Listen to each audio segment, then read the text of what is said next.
Now with Coach Cal gone, it's very clear what Kentucky has to do. They have to go out and get a coach as quickly as possible. But who are some of the candidates for the job?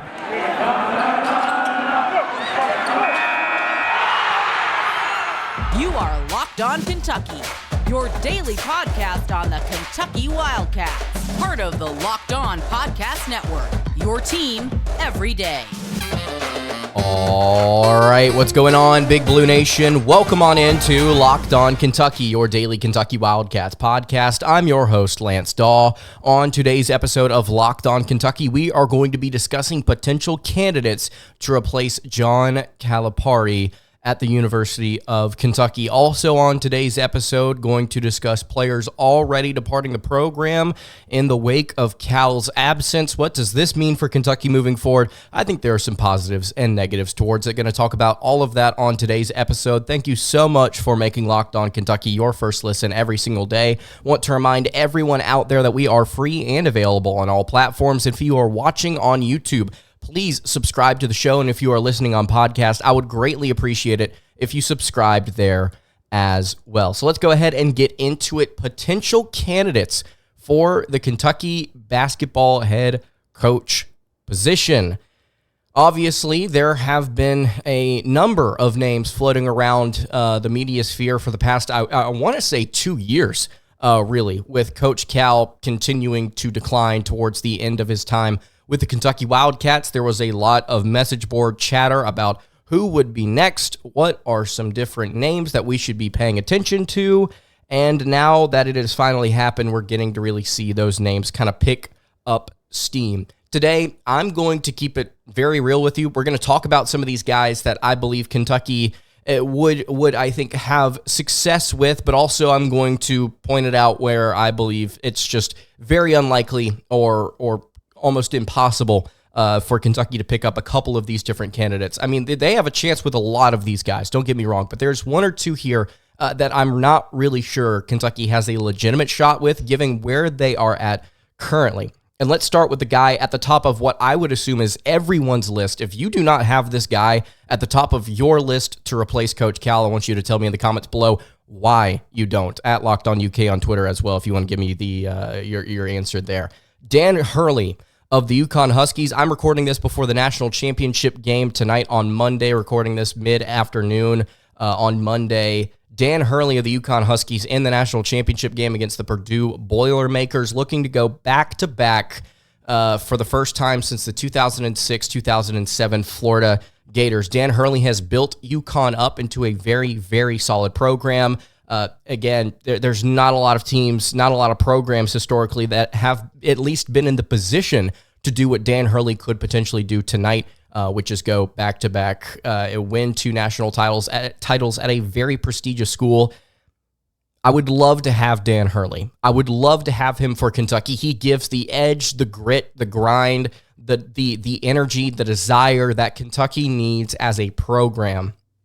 And also, I think he brings some understanding of what it takes to win a national title in the modern era.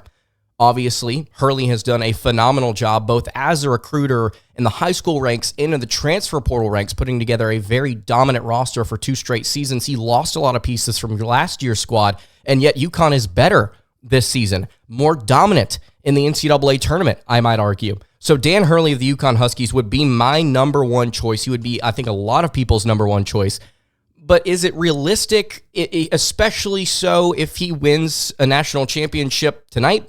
No, I don't think that this is going to be a realistic possibility for Kentucky, especially if Hurley wins a second tonight, which UConn is favored to do, if I'm not mistaken. So we'll monitor it. We'll see what happens. But at the very least, Mitch Barnhart has to make Dan Hurley say, no, you have to do everything you can to get Hurley to move over from UConn to Kentucky. I understand how unlikely it may be with him being a Northeast guy, with him being very successful at the school he's currently at. One could only imagine that Hurley, at the very least, is going to be getting a pay raise if Kentucky does not get him, because UConn's going to throw out some money to keep a 2-time national championship winning coach, I would imagine. So Dan Hurley would be my number one choice. Very, very, very, very, very strong name there. But I don't know if Kentucky will have a solid shot to get him. Another coach that, speaking of those 06-07 Florida Gators, another coach that people are discussing that could very well be in the mix for Kentucky basketball, Billy Donovan, currently head coach of the Chicago Bulls. He was an assistant underneath Rick Pitino at Kentucky for a few years. He won, like I said, national championships at Florida in 06 and 07. Very solid head coach. Would he be able to acclimate himself to today's climate, today's college basketball, and recruit and get into the transfer portal? Time could only tell if he does end up being Kentucky's head coach, but I think Donovan would be another very solid hire as well. He's proven at this level that he can win at a very, very strong rate. He's got Kentucky ties, and he's currently coaching in the NBA. It has been pretty solid doing so. So Billy Donovan, I think, would be another great potential candidate for the Kentucky Wildcats. So Dan Hurley, Billy Donovan, and I'm going to go somewhere here that a lot of you disagree with. A lot of you disagree with this, at least just based on what I've seen. Scott Drew has won a national championship at Baylor. Scott Drew has done that in the last 5 seasons. And yet there's a lot of people in the Kentucky sphere that do not want his name anywhere near this Kentucky coaching search. Scott Drew recently turned down Louisville to return to Waco. I believe he also got a contract extension in the process. But we've seen moves happen before where coaches have been given a contract extension, and then they have elected to go elsewhere in spite of that.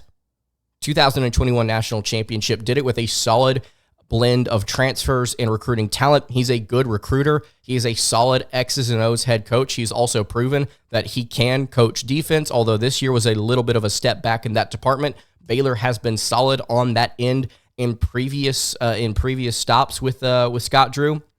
Dan Hurley, Billy Donovan, Scott Drew, in I guess some particular order. That would be my top 3. That would be my top 3. Some of you disagree with Scott Drew. Explain to me why in the comments below. All right, let's continue to talk about different names here. Some of them that ESPN has thrown out, some of them that I'm not necessarily fired up about, but I do want to discuss anyway. Before we get into that, though, I want to tell you guys about our friends over at FanDuel. It's playoff time in the NBA and NHL. Baseball's in full swing, and FanDuel is your place to bet on every single game. Right now, new customers get $150 in bonus bets guaranteed. That's $150 win or lose. You can bet on everything from slap shots to home runs to slam dunks, all on an app that is safe, secure, and easy to use. So what are you waiting for? Visit FanDuel.com/lockedon and make your first bet an automatic win. That is FanDuel, America's #1 sportsbook. All right, continuing along here on the Tuesday edition of Locked On Kentucky, Lance Dawe hanging out here with you, going over potential candidates for the Kentucky Wildcats as their head coaching position has opened up. Just a shock to the senses last night as rumors surrounding Coach Cal heading to Arkansas began to catch flame. Where there is smoke, there is normally fire. And ladies and gentlemen, we talked about this back on Saturday, like mid-Saturday afternoon, actually. You and I had this discussion on the show about a potential rumor that Coach Cal could very well be heading to Fayetteville. We dismissed it at the time, and yet here we are sitting in reality 48 hours later talking about this as being very, very real. So we're looking at coaching candidates, which is just something I did not think I would be doing this week.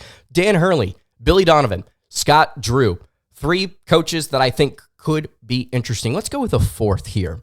A coach that, according to Trilly Donovan, Basketball Insider Online, who actually started the rumor that Coach Cal could be going to Arkansas. He was the first person to say anything about it, and then I was the first person to say something publicly about it. Trilly Donovan has said this coach is no longer in the mix already. We'll see what happens. Nate Oats of the Alabama Crimson Tide. Elite offense. Elite recruiter. Energy. He's not too old. He actually would be a perfect age to take Kentucky on a run if he was to be stable. Massive buyout, $18 million. Would he leave for Kentucky? I don't think so. Just based on what I've seen, just based on vibes, just based on my guess. No, he wouldn't be willing to leave Kentucky. Would I be mad at this hire? No, I wouldn't be mad at this hire at all. And I think we're starting to see the fruition of the conversation that we've been having on this show and Kentucky fans have been having for 3 to 4 seasons now. At one point or another, we knew Coach Cal would be gone. And so the question was, who does Kentucky get? And a lot of fans, for some reason, pointed to the thought that you have to have won a national championship previously to be capable of doing so at Kentucky, so we can only look at the Jay Wrights. At that point, Dan Hurley had not won a national title. Billy Donovan was somebody in the conversation. I believe Mike Krzyzewski was also in the conversation for no reason online. Just some ridiculous claims. But here's my thing with Nate Oats. Hasn't won a national title, just got to the Final Four this season. In a place like Kentucky, I believe he can find success. He's found success in the SEC already. Give him some more resources. Give him the ability to recruit nationwide at a stronger level. Not to say Alabama can't. It's a very good program. But Nate Oats would be essentially taking what I think would be a step up in terms of just surrounding and talent and culture and history. I don't think a lot of people would argue with that. Kentucky, on the surface, is a better job than Alabama. Now, they may not be a better team than Alabama right now, but if you take their coach, could very well be the case. Nate Oats of the Crimson Tide. Let's talk about Jay Wright here for a second. Former Villanova head coach, has been out of the game for 2 seasons after he retired. Former head coach of Villanova, won national titles there with the Wildcats at Nova. Good head coach. I don't see this happening. I just don't see it happening. Jay Wright would be somebody that I would also not be mad at. He's a proven winner. He's a good recruiter. He's done this at this level. He's made runs in the NCAA tournament. Wright would be somebody that I would like, but I don't foresee it being a legitimate possibility. The final person that I want to talk about here, final potential candidate that I would be truly excited about. So again, we've got Dan Hurley, Billy Donovan, Scott Drew, Nate Oats, Jay Wright. The final person that I would be excited about personally is Bruce Pearl. A lot of you don't want Bruce Pearl. Explain in the comments below. Bruce Pearl has not had a ton of recent NCAA tournament success. He is also coaching at Auburn. It's Auburn. Historically, not a solid not even a solid SEC program until Pearl got there. Maybe a couple of blips during their history where they had some legitimate strength as a program in the Southeastern Conference. He's got the energy. He has the ability to recruit. He has one of, I think, personally, the best staffs in America. Pearl, and this is something I think ESPN pointed out yesterday, Pearl's also 64. How much does he have left in the tank at this point? Probably wants to finish things out with Auburn. This one also, I think, could be unlikely, but Pearl also has the smallest buyout of these major candidates. I would not be mad at Bruce Pearl. I think Bruce Pearl, he's done this at Tennessee. He's done this at Auburn. He's a winning head coach. I think Pearl could do something at Kentucky. I think he would at least have the chance to go and win a national championship. Those are the candidates that I would be excited about. That's where it ends. To talk about some of the others just briefly, and we'll get into these names more in depth as this goes on here. We'll talk about these guys later, but I wanted to focus on those names first. Tommy Lloyd of Arizona, consistently been out West Coast during his coaching career, similar to Eric Musselman, who just went back from Arkansas to USC. He's just also signed a contract extension. TJ Otzelberger of Iowa State. I don't know if I'm excited about this name. just yet. His buyout is also extremely large. I think $18 million, similar to Nate Oats. Rick Pitino, a lot of you have thrown out. Rick Pitino is 71 years old. I don't know how much he has left in the tank, and I don't know if the fan base would be willing to run it back. You tell me if you want to run it back with Rick Pitino. Sean Miller of Xavier, a name that ESPN put out. I'm just going to say no, and move on. And then Mark Pope, who played at Kentucky, currently the head coach of BYU. He has got the Cougars rolling. Offensively, they're fun. I think this is an entertaining team. I don't know if I would like Mark Pope over a lot of coaches in the game right now, but I wouldn't be into the world upset if I looked up and Mark Pope was the head coach.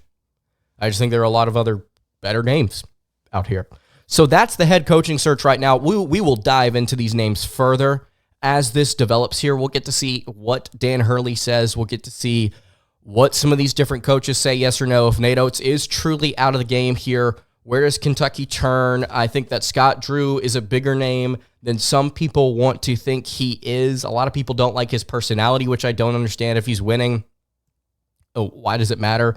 And it's not like he's a bad person or anything. He's just a relatively more like reserved coach, which maybe Kentucky doesn't need. Who knows? But there's one more thing I wanted to talk about here today, and that was players already leaving. And I wanted to wait until later to record this episode just to see all of the news break. And sure enough, it did. Aaron Bradshaw has entered the transfer portal. Joey Hart has entered the transfer portal. Karter Knox, 5-star small forward in Kentucky's 2024 class, has decommitted from Kentucky. All losses to varying degrees. I would argue Knox being the biggest. And that stinks. It stinks for Kentucky. It stinks that Karter Knox is gone. But here is the reality. And I want to tie this into looking ahead to the future, just in relation to kind of like what we're dealing with here. We said this on yesterday's episode, and I want to reiterate it. Kentucky is probably going to lose their entire 2024 class. It's probably going to be everyone. We just need to accept that. That's going to happen. And for those of you out there that are upset that Coach Cal is leaving and this is happening, I want you to tell me what was going to happen when Cal retired. What was going to happen when you were heading into 2028, 2029? You had a top 5 recruiting class. And you're saying, okay, let's do it again. Cal retires. What did you think was going to happen to that recruiting class? It's going to leave. It's going to go. It's happening one way or another. Kentucky is moving in a different direction, and they are going to have a different approach to the game. Hopefully they do. And so at one point or another, you are going to see guys like Karter Knox decommit. You're going to see Jaden Quaintance, barring a miracle, decommit from Kentucky. Somto Cyril, gone. Travis Perry could very well stay at Kentucky just because of the fact that he's from the state, and this would be a dream come true for him. Depending on Kentucky's head coach, we could keep him. Billy Richmond, probably gone. Knox is already gone. Somto Cyril is out of here. Most likely, all of these guys are gone. If they're not, awesome. The coaching staff, the new coaching staff, has done a phenomenal job getting these kids to come back, and I'm excited to see them in a Kentucky uniform next season. But the reality is, most likely, Kentucky's going to have to start from scratch. At some point, this was going to happen. We just need to accept that it's happening now instead of later. And honestly, it's probably a good thing that it's happening now relative to later. So let me know what you think. Let me know what you think about the recruiting, the candidates, where Kentucky's going. This is a wild, wild scene. We're going to keep talking about it here on Locked On Kentucky. That's going to do it for today's episode of the show. You can follow us on Twitter at LockedOnUK. You can follow me on Twitter at LanceDawe_ and follow the show over on Instagram. That is at Kentucky Podcast. Any questions, comments, concerns, leave those in the YouTube comments below. Hit me on the socials. I will see you all tomorrow for another episode of Locked On Kentucky. Have a great rest of your day, everybody, and God bless.